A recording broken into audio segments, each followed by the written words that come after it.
There's a lot of people that fear technology and thinking, well, this is going to displace my job. I don't think, based on what I'm hearing, that what you guys do presents any sort of risk of displacement of jobs. It's not either or. IT professionals and HR professionals and non-operators get pulled into these cycle counts. And what if you didn't have to, right? You're still doing your day job. This is an add-on that burdens the workforce, especially as companies continue to try to cut costs. Meet Clint Eubanks, a senior executive with over 15 years of transformational leadership. He's driven EBITDA up by more than 60% and doubled revenue in tough markets. With expertise in shifting companies to SaaS models and optimizing operations across technology, energy, and consulting, Clint is known for building high-performing teams and delivering results that matter. Whenever I think about all of these business owners and executives that are struggling with inventory management and how do they fulfill the needs of their customers, being able to have, whether it's a mobile app or something where they could just speak in natural language and ask the AI agent about the things that you were just talking about. Mind blown. For the business owners, for the senior executives that are listening or contemplating using someone like you guys for managing and tracking all of their inventory, like what is the big problem that you solve for them? Well, we lower costs and we free up cash. For anyone with inventory, they spend money acquiring it, moving it, and holding it. And we address both of those. How is it going, ladies and gentlemen? This is Sean Barnes. I want to welcome you back to the Way of the Wolf. Our guest today, Clint Eubanks. We have a long history, worked together in the past, and just reconnected at a conference last year. Once I found out about the things that he was doing, I had to get him on the show. We are here at Rebound Dynamics with him. We're going to learn more about his business and all the things that they are doing. Thanks, Sean. It's good to see you again. Thanks for the invite. This is super exciting. So tell me, how did you find yourself here at Rebound Dynamics? All right. Let's see. It was an advisory board member who introduced me, and he said, Clint, there's an interesting opportunity over here. I think you should take a look at it. And I just crossed the 3-year mark. So here I am. Okay. All right. And what were you doing before that? Like, tell me a little bit about your background. Sure. Before Rebound, I was at an engineering services firm here in town, and providing mechanical integrity service, consulting service to refineries, a big mining company, and before that, did digital transformation at a publicly held oil field equipment manufacturer. Prior to that, I was at McKinsey in their oil and gas practice. Spent a little bit of time in the Marine Corps, and a long time ago was a product developer at Frito-Lay. I did not know that. Okay. Interesting. Yeah, it was a lot of fun. Ate a lot of snack food, and I've slowly had to work off the weight that I gained. And actually walked away with a patent, which was kind of cool. Really? Yeah. Okay. Well, that makes for a cool story. I guess so. Okay. So tell me a little bit about Rebound Dynamics. What do you guys do? We provide innovative, custom inventory management solutions. We got our start with RFID in particular. Think about it like an Amazon Go store, but instead of computer vision, expensive and a little finicky, we use RFID. It's more tried and true. It's been around a long time. A lot of big companies use RFID, companies like Walmart, Best Buy, department stores. If you've ever been at one of those and someone walks out the door and the bell goes off, that's RFID. You're the guy that's stopping me from stealing things from Walmart. Okay. All right. We need to cut. Yeah, right. Well, let me go a little further.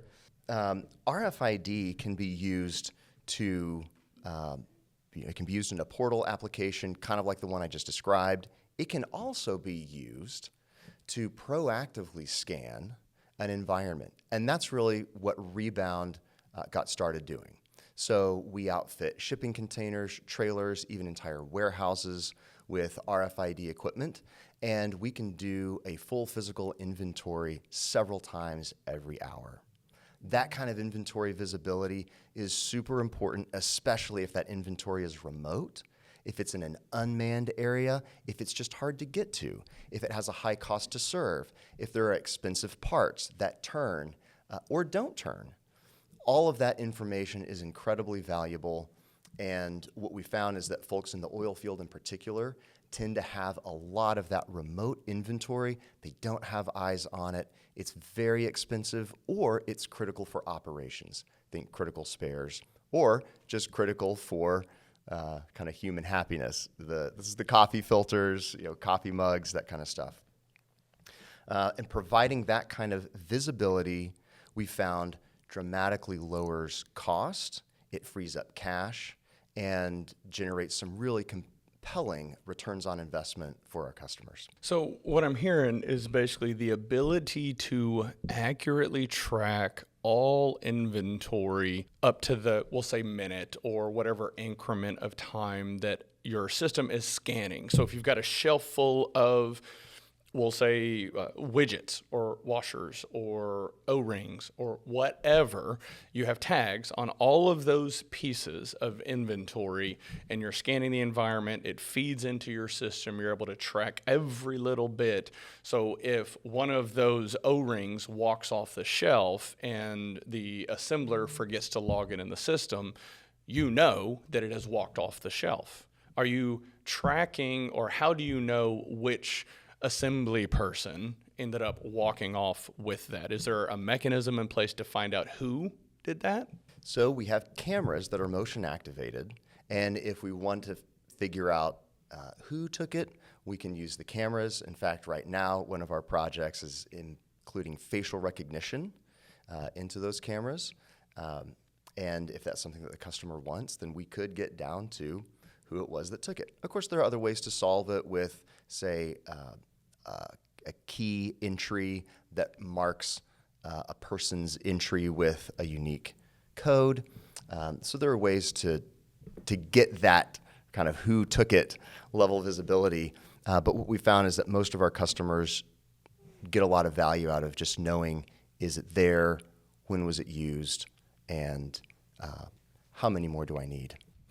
In a previous life, I worked for a company, and inventory management and tracking was quite challenging. So all of the tools would be assembled in one centralized location, and then they would ship them out to different districts and locations across the country.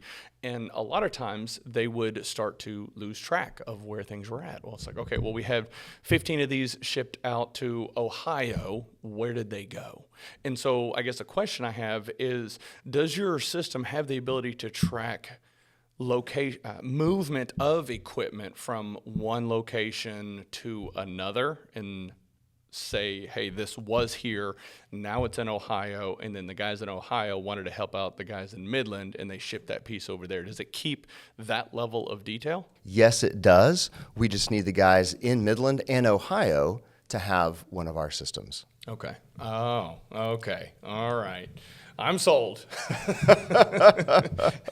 So what's been the most exciting thing for you being part of building something like this? Because this sounds like this is kind of, I'm going to use the buzzword, digital transformation. This is something that companies that have a lot of inventory, it seems like it could be a game changer for them. Instead of having to deal with cycle counts and annual inventory counts and all of those things, and yeah, presumably you still want to do that, but I would imagine this tool makes their lives significantly easier. Is that fair? That's very fair. That's very well said. And in fact, I think you hit the nail on the head. That's probably the thing that makes me the most excited about doing this kind of work, is that, like you, I have also seen and lived through some of the pain of exactly the problems we're trying to solve. And when I engage with customers and I hear those same problems and I know we can solve them, and then we work together and do it, and we deliver real value, and we're making people's lives easier, we're making them more efficient, more effective, giving them more job satisfaction when they go to work, lowering their costs to do whatever they do, whether it's produce oil and gas, whether it's manage inventory, say, for an electricity provider. We just finished a pilot for a company that's using batteries installed at residences to provide both backup power to the residents as well as to the grid. That kind of stuff makes a difference, and that's really exciting. Man, there's so many different things that I want to. Okay, so let's get into this digital transformation conversation, because a lot of times IT professionals are a little bit hesitant or resistant on some sort of new technology solution. And then you also have the people that are in the business itself that might fear technology. And we won't get into the AI conversation today, but there's a lot of people that fear technology and thinking, well, this is going to displace my job. Whenever we pull this technology system in, it's going to displace my job.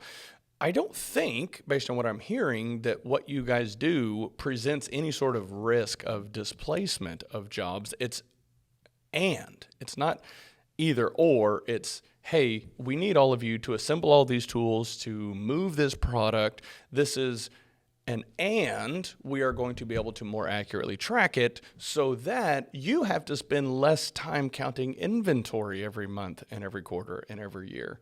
And don't IT professionals and HR professionals and non-operators get pulled into these cycle counts? And what if you didn't have to, right? You're still doing your day job. This is an add-on that burdens the workforce, especially as companies continue to try to cut costs. Efficiencies are happening already. What we're doing in practice, in a way this works out most of the time, is that we have taken a collateral duty that's been assigned to someone or that they get burdened with, and we streamline that. We free them up to focus on their day job, on the thing they were hired to do, the thing they're really good at and passionate about, and we can simplify and automate some of the things that they get saddled with. And at some point, someone had a conversation with them and said, sorry, we all just have to do more with less. Here you go. So this seems like a brilliant idea. Why are we only now in 2025 hearing about it? How long ago did Rebound Dynamics start?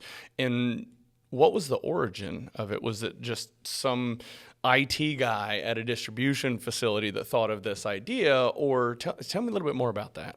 For sure. And it is a great question because, like I said, RFID has been around a long, long time. Some of the things that have happened more recently, though, is that the cost for RFID, especially the RFID tags themselves, have come down in cost dramatically.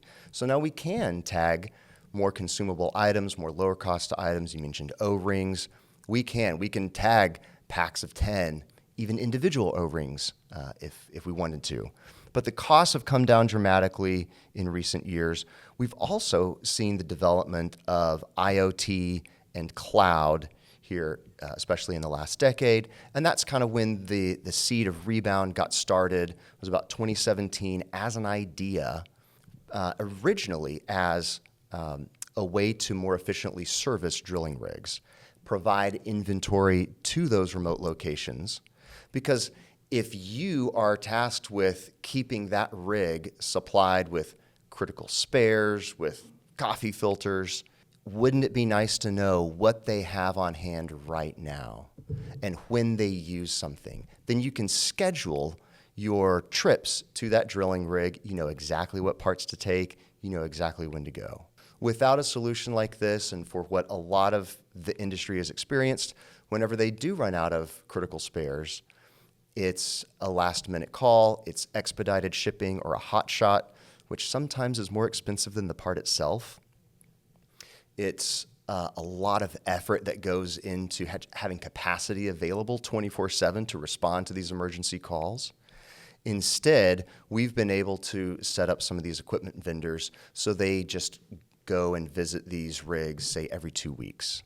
They know exactly what to take, they know exactly what to hold, and again, this enables those field service folks to now handle more drilling rigs. It's more commission, which is good for them. So you're tracking inventory counts at all these different locations where your equipment is set up. And you've got a centralized dashboard so you can keep track of everything everywhere across the environment. Do you have some sort of notification mechanism where if inventory gets low, it sounds like that's kind of what you were talking about, where it would trigger an alert, hey, HR professional, you need to get some more coffee ordered for, Joe Smith out here in Midland. So you have those alerts set up, I'm assuming. That's exactly right. We have those alerts. You can see them in real time in our dashboard. You can also run a report and see, I'm about to make this trip. What are the things that I need? And that becomes your pick list. You can go in the warehouse. You know exactly what you need to pull or order and then take out on that that fulfillment run. And then do you have the ability to tie into the vendors of your customer system to just say, hey, just ship the coffee once it arrives? We do have ERP integration, and we have done some of that. The system can also stand alone, and we kind of leave it up to our vendors and customers to decide what level of integration is right for them. But that's a conversation that we have with each one of our customers or platform users to determine exactly what is the right level of automation for them, what are they comfortable with. Our system can stand alone, we can integrate, and so we can cover really anything on that spectrum.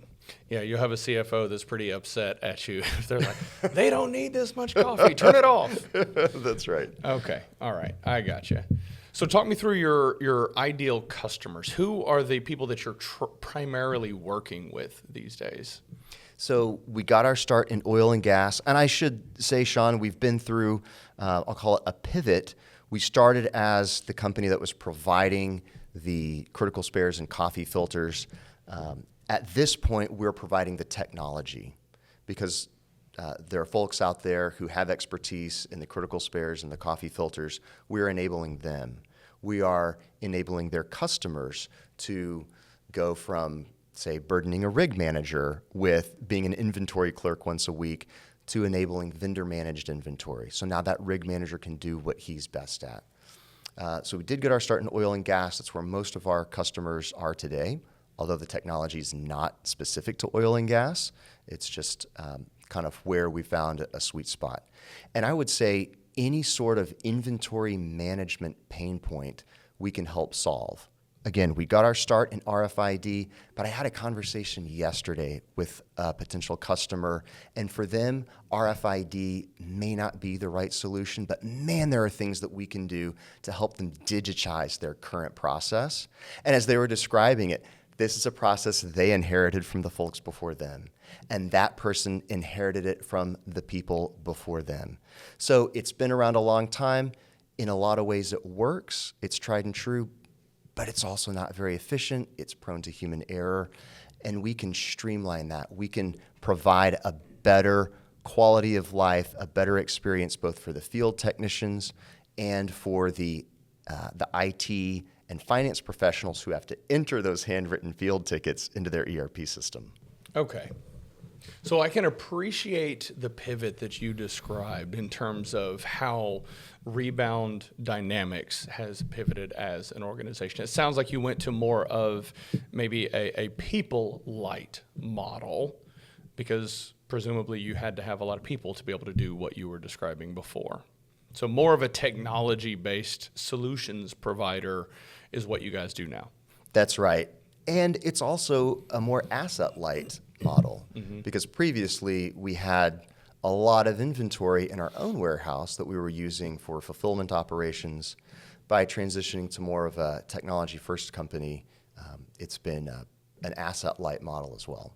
And I would say we've got the right people on board. We're not necessarily trying to be people-light, but just have the right people, and I think we've got that.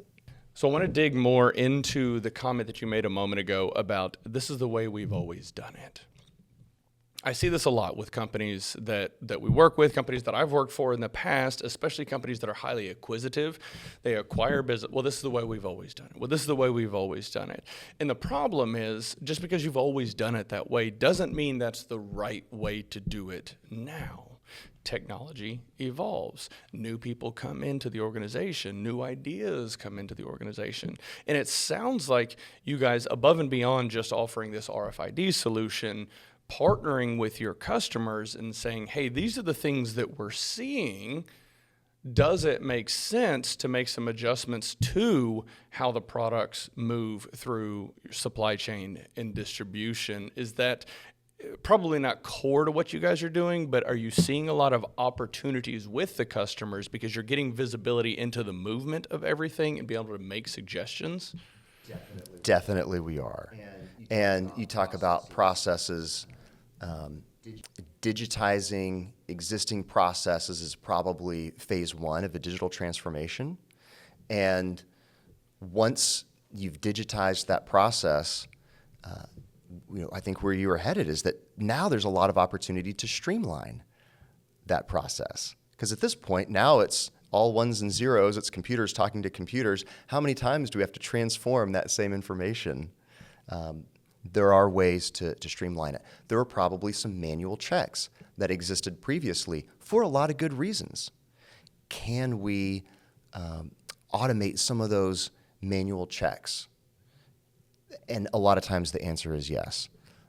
So it does end up freeing people up from some of the rote manual tasks to enable them to do more creative work, which is a bit more satisfying. But kind of, after a manual process has been digitized, that's great. Now there's room to rethink that entire process, find additional efficiencies, and then to your other point, technology evolves. There are ways now where you've got even a streamlined, fully digital process where it can take another step forward, and maybe you don't have to start with that same data set at all. Maybe there's a whole new way to, say, get an inventory count. It doesn't have to be from people going out and gathering that information. Can we collect it automatically? And that feeds into a cycle count program or an end of year program where you have to shut down operations for several days just to count inventory and then pull a bunch of people in to work late nights. In fact, one of the things that we've done for one of our customers is help them see the difference between their ERP, their system of record, and the inventory in our system. So now they can focus their cycle count efforts on just those places where there are differences. So they're able to identify much sooner when they do have a discrepancy between their physical warehouse and their digital warehouse in their ERP. So you talked about digitizing existing processes, gaining more visibility into what's actually going on in this instance, movement of products and things like that. Where do you draw the line, and how do you decide, do we digitize the existing process first, or do we use this as an opportunity to map out these processes, get feedback from all of the key stakeholders, make sure that there's alignment, because that's kind of a rare thing in business these days, and then remap the process so that it operates in a more optimal state and bring technology in on the back side of that? How do you determine which path makes the most sense? So those two paths have different lifts associated. The first one is a smaller lift. The second one is a bigger lift. So that's, I would say, I've seen that driven typically from the top. If they say, hey guys, this is worth the big lift, we're going to invest some resources here. I don't want just a digital version of the old way. I want something that's more efficient. I'm looking for, say, cost savings or to resolve some specific pain points. So that's where being aligned with the executive leadership can be super helpful. And then, of course, the folks on the ground that you have to work with day-to-day in implementing this project. Again, they've got day jobs. They're super busy already. And so from where I sit as a solution provider / consultant, I want to be very careful with how much of their time I'm asking for, do as much as I can on my side. And again, this is kind of just an alignment up front. Are we going to do a light lift or the big lift? Yeah, and that's a fair point, because as we start getting into the realm of process mapping, operational excellence, this is the Lean Six Sigma conversation, and that can be a heavy lift. Massive amounts of change management involved. So we started working with a customer recently that was identifying which technology solution made the most sense to digitize their existing processes. We started a dialogue and came to realize their existing processes are not what you wanted to digitize. And so the conversation shifted early on. Let's do this first and then identify the technology solution that makes sense. But that's not always the case, because a lot of times, to your point, it makes more sense to get visibility into what's actually going on. Once we have that visibility to the movement of all of the product, all the way through the supply chain and then out to the customer, then you have massive amounts of data and insight into what's actually going on, hard data into what's actually going on, as opposed to what Joe says over here and what Sally says over here. That can be a mess to sift through. And that's why people should call you, Sean. Exactly. I see a partnership emerging right here. All right. So I've got to see this stuff. You going to show me around? Yeah, let's do it. All right, cool. Let's do it. All right. BD. But this is the Rebound Dynamics warehouse. And we're seeing a couple of our products that are in progress right now. I'll show you one. This is a 40-foot shipping container that we have outfitted to be a mobile parts store. I'll turn the lights on. And again, this is work in process, so there are a few cords still to manage. And watch your stuff on the ground as well. But what you're seeing in here are RFID antennas on the ceiling, and they are also, though you can't see, but in the shelves. So they're embedded in the shelf paneling? That's right. So if I lift this up, you can see the antennas here. Nice. All right. And this one's currently being tested.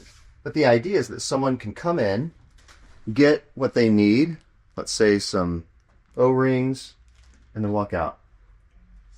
And there are no transactions. They don't have to scan anything. They don't have to log it. They don't have to write it down, because this sticker is actually an RFID tag. And it's got a little microchip in the middle that's encoded with this unique number. So it's effectively serializing every piece of gear in here. So for a technician or an operator who's on site, they just walk in, get what they need, walk out, and it's done. All right, so that's even more impressive than I was expecting. I geek out on technology. You know about my technology background, so whenever we stopped recording, you saw kind of my inner nerd come out. We won't put that on the final episode, but that's a very real thing. Okay, so for the business owners, for the senior executives that are listening or contemplating using someone like you guys for managing and tracking all of their inventory, like what is the big problem that you solve for them? Well, we lower costs and we free up cash. For anyone with inventory, they spend money acquiring it, moving it, and holding it. And we address both of those. And as you said, Sean, technology evolves. It's evolved to a point where we can provide a lot more efficiency into inventory purchasing, planning, inventory management. And we use these tools to save money and to turn that inventory back into cash. What's the next big thing on the horizon for Rebound Dynamics? Okay, you've said one buzzword, so I'm going to say another. And you said we wouldn't talk about AI, but imagine, Sean, if you could query your data, your inventory data in natural language and say, tell me what has been the fastest moving item in the last 90 days? What item has had the biggest change in consumption rate over the last 6 months? Given that we're talking to this particular customer for a new project, how should I think about my inventory levels to prepare for that? These are things that are coming. Rebound as a tech company, as I won't say AI first because we're all thinking about how to use AI, but this is something that is at the forefront of our minds. Our CEO and head of technology is a big user of AI himself. I mean, writing code has been sped up by light years using some of these tools that have come available. And just like now you can ask, what should I do for my 9-year-old's birthday to AI? Pretty soon we'll be able to offer that to our customers. What should I do with my inventory differently? And categorize it by most valuable and least difficult. We could do a whole episode on this because now my wheels are turning. Whenever I think about all of these business owners and executives that are struggling with inventory management and how do they fulfill the needs of their customers, being able to have, whether it's a mobile app or something where they could just speak in natural language and ask the AI agent about the things that you were just talking about, mind blown. And I know that's the direction that we're heading.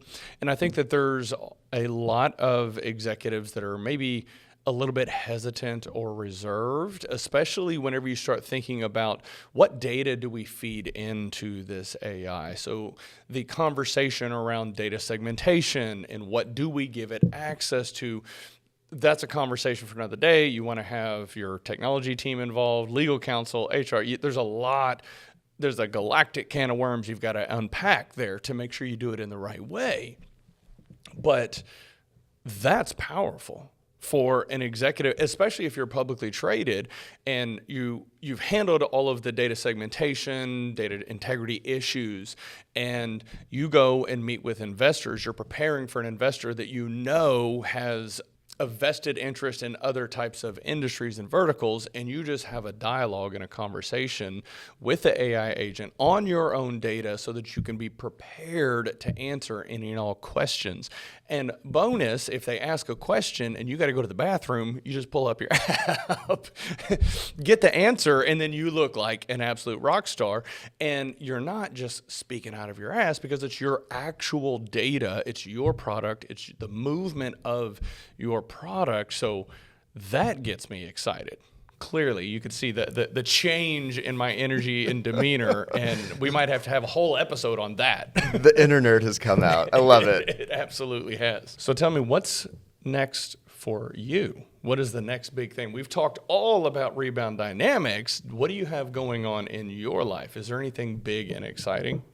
Well, it's been a lot of fun to be part of a team, to be part of a dynamic business that has kind of started in one place and moved to another. And as you do that, you talk about wearing different hats. I'm wearing multiple hats. The team here is wearing multiple hats. It's a growth opportunity, and it's exciting to be at the forefront of an industry that's incredibly important for our daily lives, the energy industry, and technology, which is evolving at light speed. And to bring both of those together with a team of people that's A players, that's doing some really cool things, has just been a lot of fun. I love it. You've had an interesting journey throughout life, talking about the consulting stuff. You were at Frito-Lay, talked about patents. We talked about all the great things that you're doing here. If you had one piece of guidance or advice for the people that are watching this, what would that be? One of the things that's helped me and served me well across a lot of different industries and companies has been quantifying value. Quantifying value delivered to our customers or to internal stakeholders, especially for some of the folks listening to your podcast, whether they're HR or IT, maybe finance professionals. A lot of what they do can feel like risk mitigation, and that is super important. It absolutely is. If they can also, if we can also show how we're delivering value in addition to mitigating risks, that can pretty consistently set someone apart as an A player, someone who is helping the senior executives solve real business problems. And a lot of what we do is quantifiable. It is measurable. Retention, your HR folks who are helping come up with programs, benefits, employee engagement, they can measure retention before and after. That's valuable. And they should be communicating that value. When someone asks for a report, that report is asked for a reason. It delivers value. And it is A-okay for the IT person or the finance person to understand that value. It's going to help them write a better report, by the way. But that's also something that they can be proud of and say, I am helping the company save money, make money, identify more efficiencies because of the work that I am doing. Then they're connected with the line of business, and that energizes all of us. finding ways to create value. It brings a sense of belonging for us. It creates an environment where you are valued and appreciated and respected for the things that you're doing. And for those people that are looking for career growth opportunities, it's not just about work. It's about how can I work to provide more value?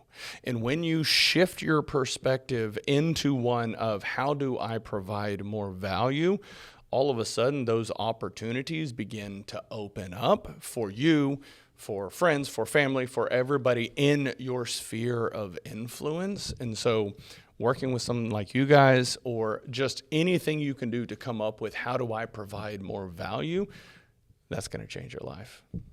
Right on. Well said. Thanks, Clint, John. thank you. This has been an incredible episode. I'm still going to geek out. We're going to go check out the rest of the warehouse because I'm still kind of nerding out about everything that you guys have going on out there. Thank you. Cool. Thanks, John. Appreciate it. So I'm assuming you have the same capability in an actual warehouse environment. That's right. In fact, we've wired up our own warehouse in such a way. And you can see these same RFID antennas in the pallet racking. In fact, we have a customer that has a couple of these smart warehouses, as we call them, and we can help them with things like automated purchase planning because we know what they have, we know how often they use it. We can recommend mins and maxes for them because given their target inventory turns, knowing how fast things move, we can say this is how many you should have. We can show them what has not moved, so stagnant inventory, obsolete inventory, and slow-moving inventory. And importantly, the difference between those two. So that's inventory that is moving, you just have excess of it. Yeah. If you adopt our purchase plan, that frees up cash within a purchase cycle.